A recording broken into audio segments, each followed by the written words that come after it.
1912 में बिहार राज्य का नामकरण हुआ। बिहार राज्य स्वतंत्र अपने आप में अस्तित्व में आया।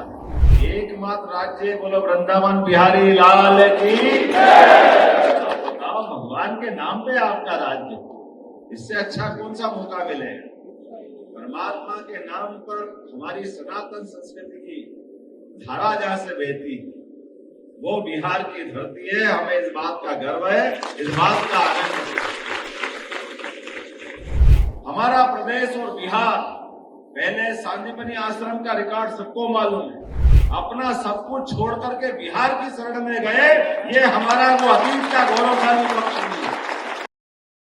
बिहार की बात अगर निकलती है तो ये बात सही कि 1912 में बिहार राज्य का नामकरण हुआ और बिहार राज्य स्वतंत्र अपने आप में अस्तित्व में आया।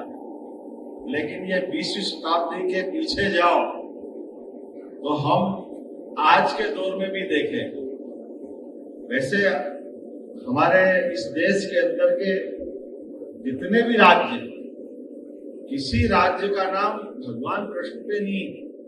एकमात्र राज्य, बोलो वृंदावन बिहारी लाल की। भगवान के नाम पे आपका राज्य, इससे अच्छा कौन सा मौका मिलेगा। परमात्मा के नाम पर हमारी सनातन संस्कृति की धारा जहां से बहती, वो बिहार की धरती है। हमें इस बात का गर्व है, इस बात का आनंद है।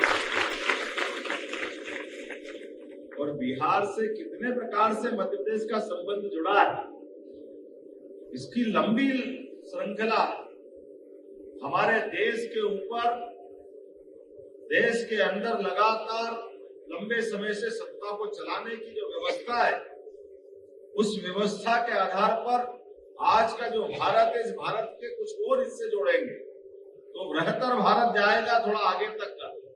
और ऐसे में जब जाओगे तो अरब से लगा करके अफगानिस्तान के आगे तक का सांस्कृतिक भारत का वो नक्शा और भारत की सत्ता ताकत के साथ सब व्यवस्थाओं पे पकड़ बना के चले।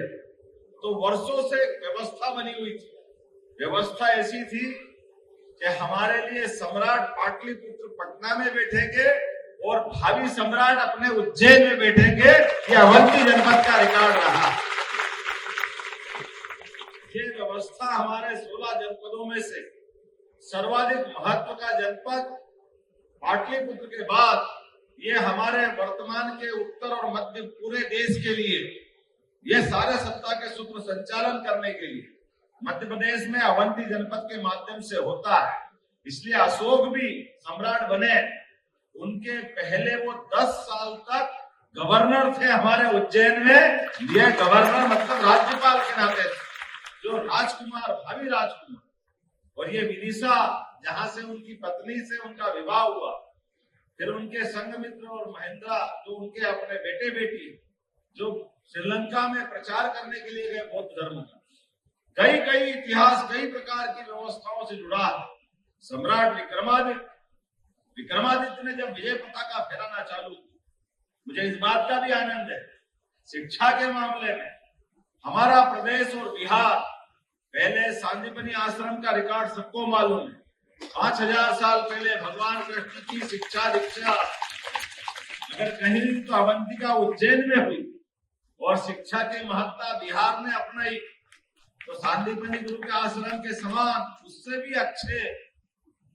बोध गया तो बाद में गिनेंगे, लेकिन तक्षशिला, नालंदा, विक्रमजीत शिला, ये अपने यहाँ जो हम कहते हैं सर्वे भवन्तु सुखिनः, सर्वे सन्तु निरामया, ये बोलने के लिए नहीं है, ये करके दिखाने के लिए।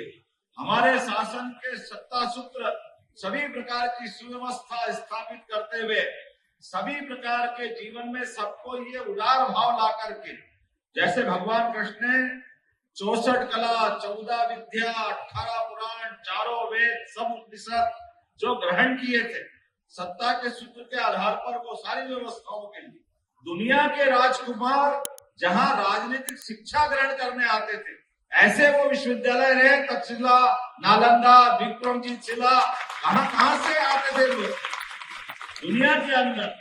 अगर आने के बाद शिक्षा ग्रहण करने के लिए तरसते थे तो वो बिहार के लिए तरसते थे, भारत के लिए तरसते थे।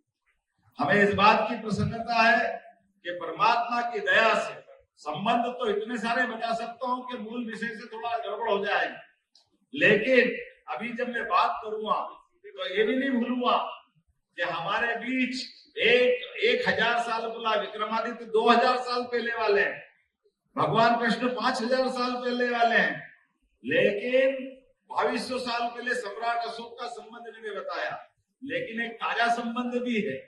ताजा संबंध कैसा है?